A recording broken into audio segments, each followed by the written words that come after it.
Welcome back one final time to Hot Roster Today. One final time this week to Hot Roster Today. We are talking some NHL. Gary and Thorne, Cam Stewart joining you one final time. And Cam, we're going to talk about a guy on the power play card, a matchup on the power play card, one of 12 on said card, one of 3 NHL cards you can play tonight. 2 of them specific to NHL, one a mixed bag.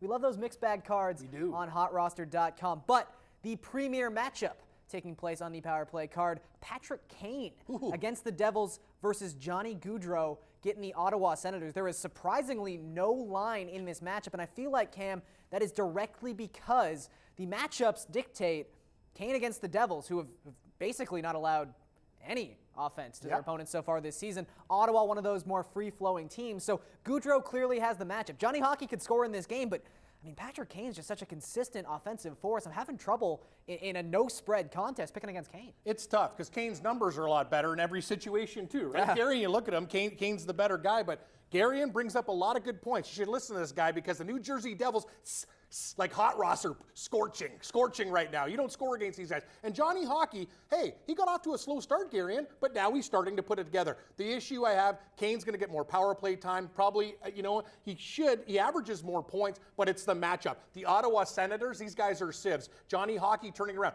Calgary versus Ottawa, that game could be huge. So you know what? I'm actually going to go with Johnny Hockey in this one. Really? Okay. Kane should be the winner. Everyone's going to go, I got to go with Kane. It looks like a no-brainer. Sometimes every lock has a key, Gary. And so I'm going to go with Johnny Hockey. Well, we're seeing a new kind of dichotomy in Chicago. Kane and Taves are back on the same line, so maybe that adds a little wrinkle to this matchup as well. You know, the one thing for Kane, and you said the word time, you said power play time. I don't think you have to specify where the time is coming from. Not that Johnny Hockey isn't on the ice, but right now, among the 50 top NHL players in average time on ice, 49 of those guys, Cam, are defensemen. The only one inside the top 50 is Patty Kane, averaging over 23 minutes a game. If you're going to be that much ice time in a no-spread matchup. Gaudreau has more shots, though. He does. 26 to 22. He does. And Gaudreau, like you said, getting a little hotter as of late, a goal and assist in his last game against the Blues. But I'm going to lean with Patrick Kane on this one, so we will agree to disagree. Yes. I always thought that's fun. good. Kind of fun. I like those. Hey, little competition here on Hot Roster.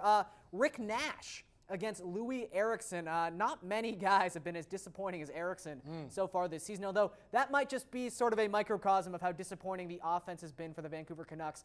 Anyway, hard to score a goal when your team hasn't scored that many in general. 30 goals last season, though, for Eriksson, just 4 points this year. Only 10 shots, too, which is a little underwhelming. Nash seems to have the matchup, too. Which way are you leaning?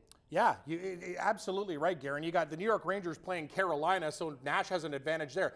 To Garian's point, Eriksson has 10 shots to Nash's 24. We're not talking about 12 to 10 or whatever.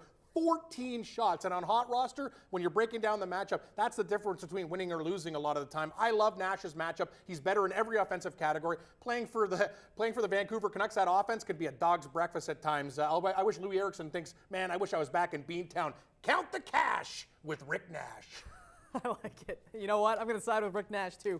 4 goals a game allowed for Carolina so far this season. As you mentioned, that shot total is staggering in favor of Rick Nash. Now Edmonton, suddenly they're not giving up 5 goals a game. Cam Talbot, not Newton. He's the real Cam right now. He's on fire. Everyone has to calm down because Edmonton might actually be good. Exactly. I mean, you know what? Maybe picking first overall 17 consecutive years will get your team to be good at some point. The draft picks, it's working out. Go Edmonton.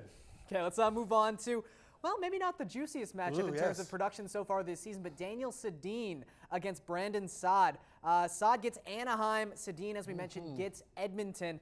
Neither of these guys have really done all that much so far this year, Cam. So which of these guys are you taking to break out tonight? I got to be honest with you, Gary, and I'm looking at this matchup going tough. Like I was thinking about, wow, going for beers after work with you guys seems a lot easier than Sedin versus Saad.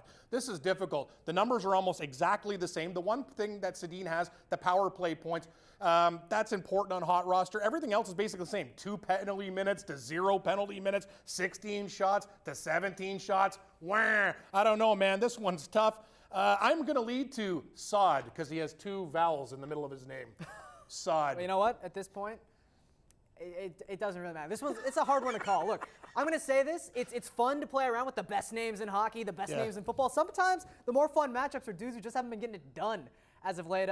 I'm going to lean with Sedin. I just think Saad's streaky, though. When he gets points, he usually gets the 2 or 3 in one night. He is. I'm hoping. Give me Sedin, though. Okay. I just think that, as you mentioned, Edmonton's been better this season. Fair enough. In terms of allowing goals, but I still think that might be a little bit more open of a hockey game. And let's cap it off with probably the most intriguing person in that particular matchup. Connor McDavid, of course, over under 5 points, Cam. Oh, I'm going over. 4 goals, 7 assists, 3 power play points. He's a +7, including 6 penalty minutes. So you can take a look at all the hot roster categories. He's on fire. 21 minutes of ice time, over 3 minutes on the power play, 5 points in his last 3. McDavid, let's do it. Pop, pop, pop, pop, pop. Over 5. Feel like this one could leave my face red, but I will say, You're for going as under? good as Connor McDavid has been this season, leads the NHL with 1.57 points per game, over 6 points a game on Hot Roster. Yes. Right now, he's not actually like peppering the net with shots. That's a good point, The total's Garion. low. He's not going to keep scoring on 23.5% of his shots. Give me the under for Connor McDavid tonight, and that, Cam, is not only the show, but the week for Hot Roster today. A bold pick. Thank you. Very bold. I like that pick. So for Cam Stewart, I'm Gary Thorne. Join us again next week, guys, on Hot Roster Today.